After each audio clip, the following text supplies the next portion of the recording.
Assalamualaikum warahmatullahi wabarakatuh. Bagaimana kabarnya anak-anak? Pasti sehat walafiat. Baik, materi hari ini saya akan menerangkan tentang surat menyurat. Sebelum saya mulai, marilah kita baca basmalah. Bismillahirrahmanirrahim. Baik, surat menyurat.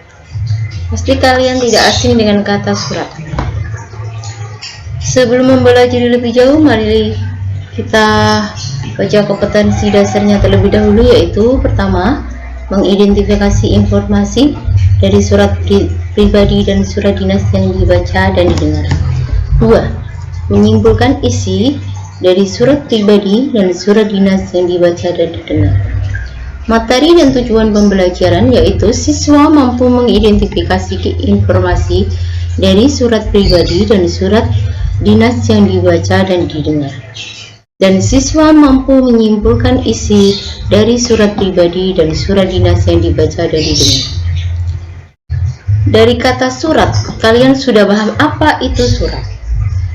Pengertian dan tujuan komunikasi surat, yaitu yang pertama, surat adalah alat komunikasi tertulis yang berasal dari satu pihak dan ditujukan kepada pihak lain untuk menyampaikan informasi. Tujuan komunikasi surat yaitu sebagai sarana pemberitahuan dan biasa digunakan untuk menyampaikan hal-hal tertentu seperti pemikiran dan gagasan sebagai bukti tertulis. Surat dibedakan menjadi dua ya nak.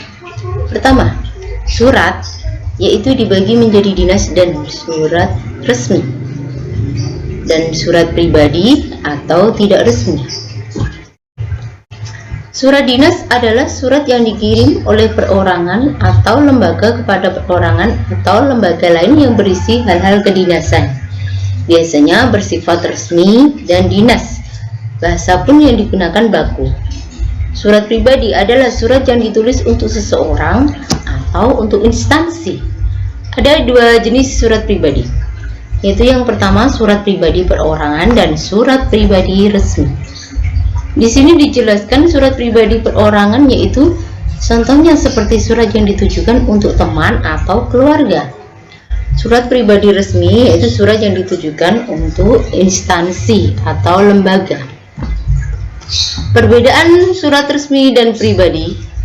Di sini bisa kalian lihat bentuk perbedaannya ada 5 poin. Yang pertama, di dalam surat resmi atau dinas terdapat kop surat, dan di dalam surat pribadi jelas tidak ada kop surat. Dalam surat dinas ada nomor, lampiran, dan perihal surat. Di dalam surat pribadi tidak terdapat nomor, lampiran, dan perihal surat. Salam pembuka dan penutup di dalam surat pribadi juga resmi dan bersifat baku.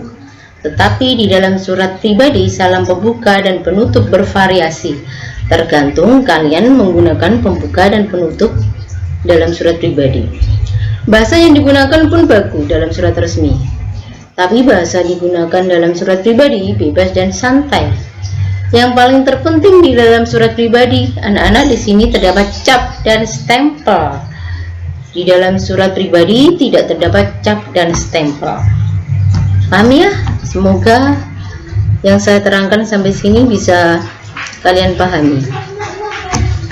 Ya, ini yang terpenting dari struktur penulisan surat dinas dan pribadi.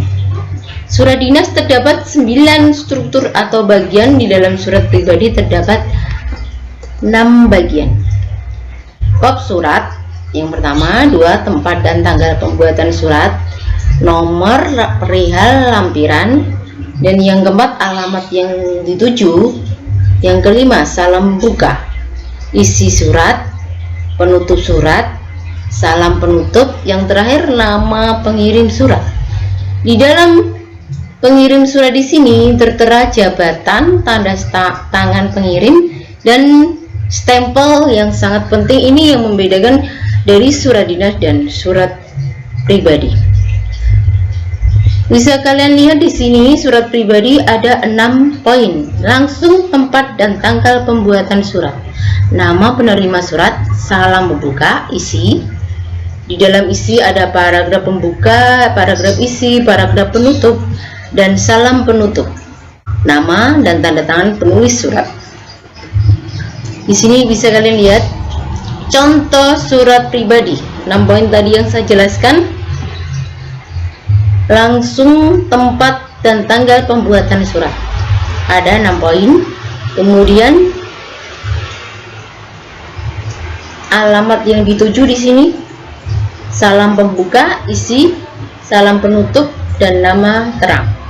Simpulan surat pribadi di samping yaitu surat pribadi di atas dikirim oleh Sinta Bajwa kepada ayah ibu yang mereka sayangi. Sinta menyampaikan bahwa dia rindu kepada kedua orang tuanya. Sinta berharap kedua orang tuanya akan segera kembali ke Jakarta.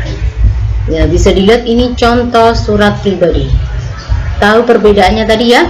Kalau di dalam surat pribadi tidak ada kop surat, tanda tangan, stempel tidak ada, nomor lampiran pun tidak ada, langsung di sini tempat tanggal pembuatan surat. Dan contoh surat dinas dan resmi bedanya jelas sekali ya anak-anak di sini ya. Di sini dalam surat dinas yaitu ada kop surat, langsung tempat tanggal, nomor lampiran hal, alamat yang dituju, salam pembuka, isi, salam penutup, penutup surat beserta nama pengirim surat, jabatan disertai stempel di sini seharusnya ya. Simpulan isi surat di samping yaitu jenis pemberitahuan menghadiri rapat wali murid siswa baru dengan tujuan mensosialisasikan kegiatan sekolah serta pemberitahuan tentang peraturan-peraturan di sekolah. Baik, cukup sekian materi yang saya sampaikan hari ini. Semoga bermanfaat bagi kita semua. Akhirul kalam, assalamualaikum warahmatullahi wabarakatuh.